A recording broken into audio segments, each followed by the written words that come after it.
Who's in charge of Afghanistan getting the money? And that money I just mentioned, the $697 million, is on top of and is in addition to the weekly to every 10-day shipments in cash of $40 to $80 million. Afghanistan is ruled by folks named Sarajuddin Haqqani. The Haqqani network mean anything to anybody in the room? How about Abdullah bin Laden, who gets some of that money? Does that name ring a bell to anybody in the room?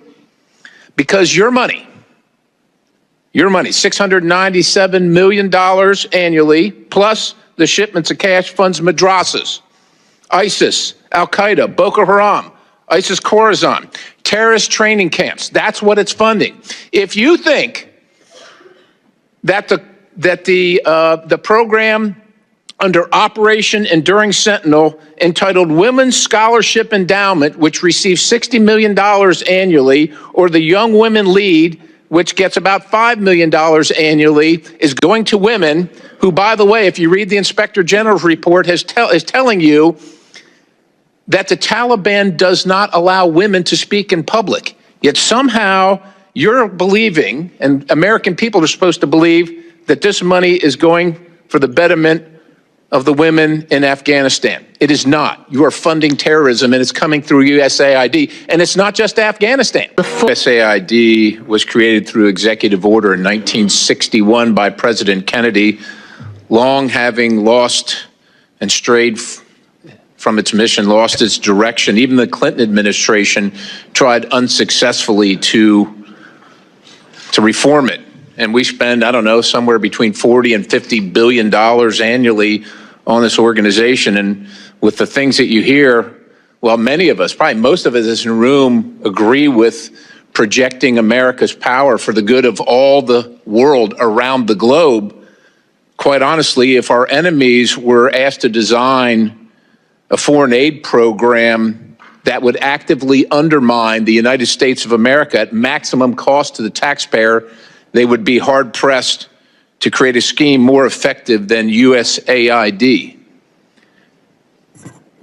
That's shocking to say, but I just, it's, look, let's just go to a couple things here. We left Afghanistan, and I'll characterize it as left in August of 2021. August of 2021. So the Taliban's in charge. Taliban threatens the lives of the NGO personnel distributing USAID. They claim credit for USAID distribution. They interfere with the distribution of USAID aid. They tax the beneficiary of the aid. They tax the delivery service. They steal the food commodities. They divert the funds. They extort citizens for protection for USAID aid. They create sham procurement schemes, and they threaten the lives of those who oppose those schemes. Now, that all occurred before August of 2021, when we were there. Now, you know, you don't have to be a rocket scientist. You could just read the Taliban is classified, and if you don't know, the Taliban's in charge of Afghanistan. They're classified as a specially designated global terrorist organization by OFAC. So post-2021, so this is last year, 2024, we spent $697 million of the taxpayers' dollars in Afghanistan, including $534,719,000 in change from USAID in Afghanistan.